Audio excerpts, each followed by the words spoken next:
নমস্কার বন্ধুরা, কাকি যাত্রা ইউটিউব চ্যানেলে আপনাকে স্বাগত জানাই। তো ডাব্লিউবিপি কনস্টেবল 2024 পরীক্ষার রেজাল্ট এবং কাট অফ নিয়ে আপনারা অনেকেই চিন্তিত ছিলেন। বিশেষ করে আমাদের এসসি বা শিডিউল কাস্ট ক্যাটাগরির ভাই ও বোনেদের মধ্যে কাট অফ কত যেতে পারে তা নিয়ে প্রচুর কনফিউশন রয়েছে। আজকের ভিডিওতে আমরা অনুমান করব একেবারে ভ্যাকেন্সি, কোশ্চেন পেপার লেভেল এবং প্রিভিয়াস ইয়ারের ডেটা মিলিয়ে একটা সলিড ডিপ অ্যানালাইসিস করব। ভিডিওটি শেষ পর্যন্ত দেখুন, কারণ শেষে আপনার জন্য স্পেশাল প্রিপারেশনের একটা স্ট্র্যাটেজি রয়েছে।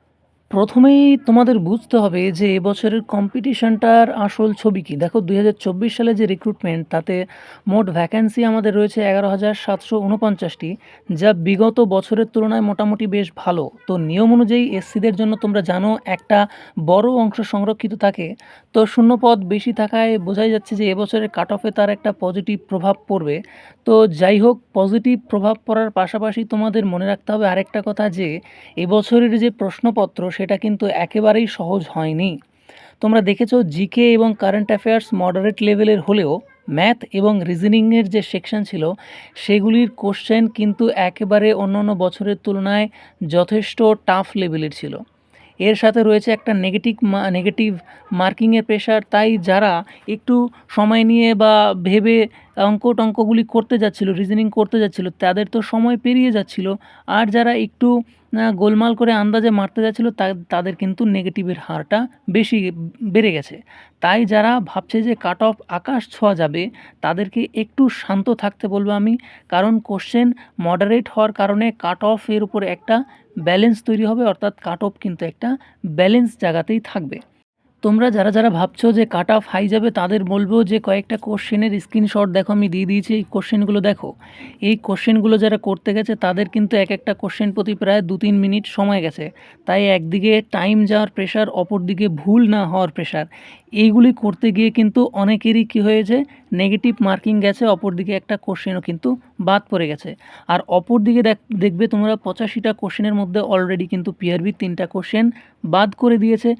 তো সমস্ত দিক বিবেচনা করে আমার যেটা মনে হয়েছে বা যেটা অ্যানালাইসিস করে আমি পেলাম, যে এসসি পুরুষ তথা মেলদের কাট অফ হতে পারে 53 থেকে 55। অর্থাৎ এর মধ্যে যদি বা এই রেঞ্জে বা এর উপরে যদি তোমার নম্বর থাকে, তাহলে অবশ্যই তুমি তোমার ডকুমেন্ট রেডি করো ভাই। এসসি ফিমেল তথা মহিলাদের আমি বলবো, যাদের 39 থেকে 41 নম্বর বা এর বেশি রয়েছে, তারা সেফ স্থানে রয়েছে এবং সেফ জোনে রয়েছে। এটা কিন্তু আমি ইন্টারভিউয়ের মার্কস যুক্ত করে বলছি, অর্থাৎ মোটামুটি যখন তোমার ইন্টারভিউয়ের মার্কস যোগ করে এর মধ্যে আসছে, তুমি কিন্তু একটা ভালো স্থানে রয়েছো বা ভালো পজিশনে রয়েছো। ঠিক আছে, তো তোমাদের ডকুমেন্টসগুলি রেডি করো। যদি তোমাদের মার্কস মোটামুটি একটা ইন্টারভিউয়ের এভারেজ মার্কস যুক্ত করে এরকম হয়, তাহলে তুমি কিন্তু একটা সেফ জোনে বা ভালো স্থানে রয়েছো। তো তোমাদের বলে দিই যে ইন্টারভিউতে অন অ্যান এভারেজ কিন্তু 8 থেকে 10-এর মধ্যে মার্কস সবারই দিয়ে দেয়, মোটামুটি একটু মুখ খুলতে পারলে। তো এভারেজ মার্কসটা যুক্ত করে যদি তোমার মার্কস এরকম আসে মোটামুটি এর মধ্যে বা এই রেঞ্জে বা এর আপে থাকে, তাহলে তো তুমি একটা হাই চান্স জোনে রয়েছো, এটা আমি তোমাকে বলতে পারি। ঠিক আছে, তো সবশেষে বলবো যে তোমার নম্বর কত রয়েছে বা অনুমানিক তোমার নম্বর কত আসছে, মোটামুটি ইন্টারভিউ দিয়ে কত পেতে পারো, কমেন্ট বক্সে অবশ্যই জানাও। এবং ভিডিওটি ভালো লাগলে বন্ধুদের সঙ্গে শেয়ার করো, চ্যানেলটি সাবস্ক্রাইব করো এবং বেল আইকনটি প্রেস করে রাখো, যাতে পরবর্তী ভিডিও আসার সঙ্গে সঙ্গে তোমার কাছে নোটিফিকেশন চলে যায়। এবং ওয়েস্ট বেঙ্গল পুলিশ সম্পর্কিত যে কেস রয়েছে তার সমস্ত তথ্য জানতে, আপডেট জানতে চ্যানেলটি সাবস্ক্রাইব করে রাখো, যাতে কোনো ধরনের আপডেট তোমার না ছোটে।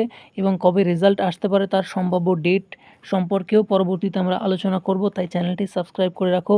ভিডিওটি দেখার জন্য